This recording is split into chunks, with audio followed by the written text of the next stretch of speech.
I want to tell you about this really amazing spiritual gift that I found inside of my client's Akashic records in case it unlocks and activates something within your templates as well. When I went into his energy field, I saw a capybara. If you don't know what that is, it's the largest rodent on Earth, and they always are depicted going in and out of the water, and all these different animals are always surrounding them. They magnetize them. I said, I think one of the reasons that you are pulling this capybara into your field is because, one, you're very well liked to my client, but also because when I was talking to his energy body, he said, I want to start working with spirit animals. And I said, okay, well, have you worked with them in the past? And what I meant was from different incarnations. He said, I think so. And I said, well, let's go check. I went into a different part of his field, and I was in a forest. There was a centaur that was there, and I was speaking to him, and it turns out he was a different incarnation of my client, and he was a guardian of this forest. Super cool. I said to him and to you, if you feel like that you have centaur type of energy or guardian of the forest, watcher of the forest, if you will, looking up Cernunnos. He is a Celtic god. He's not a centaur himself, but he has these like big giant horns. That can help you download that template of your different incarnation of being a guardian or a watcher of the forest. And you spell it Cernunnos, Cernunnos.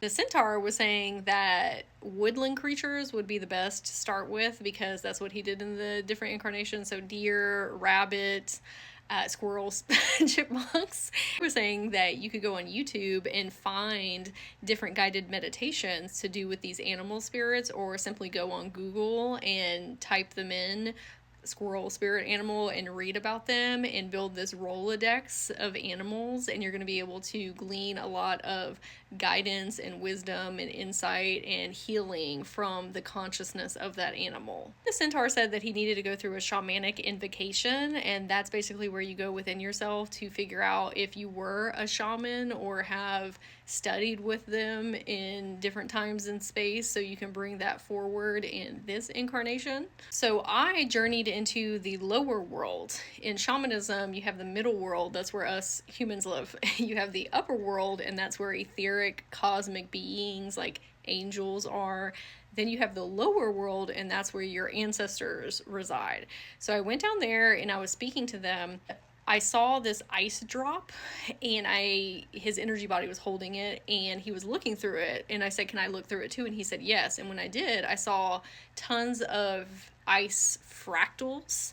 I asked if I could follow them. He said yes. When I went to follow one of them, I ended up in a tavern, and there was these frogs everywhere, and I was speaking to them, and I said, where am I? They said Frogton, which I think he meant Frogtown, but he pronounced it Frogton. He said that every animal or creature has a dimension in which they originate from, where that whole dimension is full of those animals. Our earth animals come from there, but you can connect with the spirits in those dimensional planes. I told him that that icicle was almost like a portal device in order to access them, because when I asked the frog, well, how do the different animals traverse through the different dimensions, he said, well, we have a different way. He has to use his icicle. I said, okay.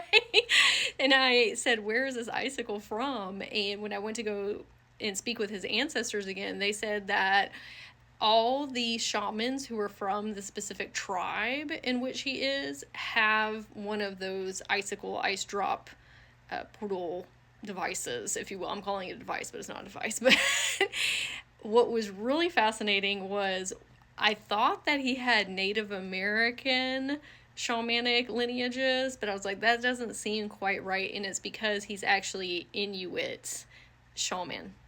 And that he was in a tribe that was originally in Alaska, and that's where I was picking up the Native American, but it wasn't in the main states, it was over there. So he is the first person that I have met that has Inuit lineages. What's really funny is he just got out of the military 2 weeks ago, and one of his friends asked him, well, what do you think you're gonna do now? And he said, I don't know, probably become a shaman. And I said, yeah.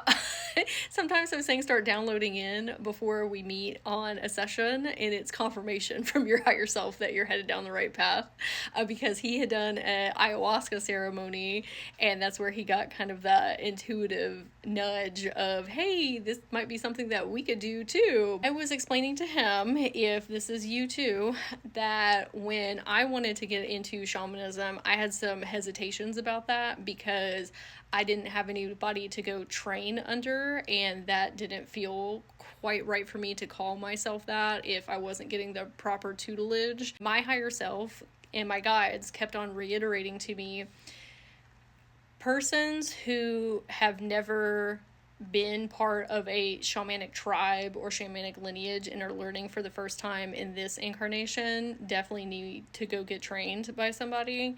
But if you have access to your different incarnations and you are able to communicate with them or channel from them, that is your teacher and your mentor and your guide. And that's a permission slip that you have to give yourself deep within your soul of, I have been this person before, I have been through this training, I am already a practitioner, I need to remember and reawaken these things within myself. Now, obviously, we want to continue training. Continuing education is very important, and even though you might be knowledgeable in one type of shamanism, if you learn about others, very beneficial. I told him, I said, go study in Peruvian shamanism as well. That would be great for you.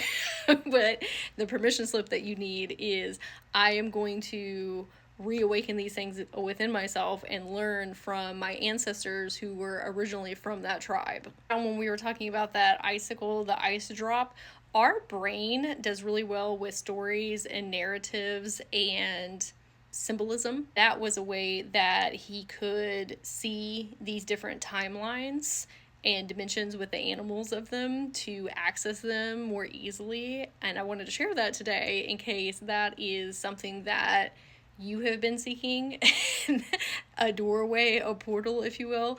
It doesn't necessarily have to be an icicle or an ice drop. It can be a kaleidoscope, a looking glass like Alice had in Alice in Wonderland, a pirate telescope, whatever is going to resonate best with your body. I was talking the other day about when you're going in to access your Akashic records, oftentimes it feels like you're sitting there waiting for something to happen. One, having questions is really important to reach these levels of self-discovery and learn things about your multidimensionality questions, but also having things to open to find those things. Portal doors, portal keys. It's going to be a little bit more tangible for your human brain and your ego to perceive. Then we got into what he was going to be specifically helping people with in his shamanic practices, and that is helping people relieve themselves of the past, enjoying being in the present, because that is where all creation begins. So releasing grief, resentments, and regret from their energy fields. Basically saying you can be a new person in any moment, but when we are carrying all this baggage with us or looking at all of these energetic cords to predict our future, we are just going to get a regurgitation of what we have experienced. So we have to clean slate everything.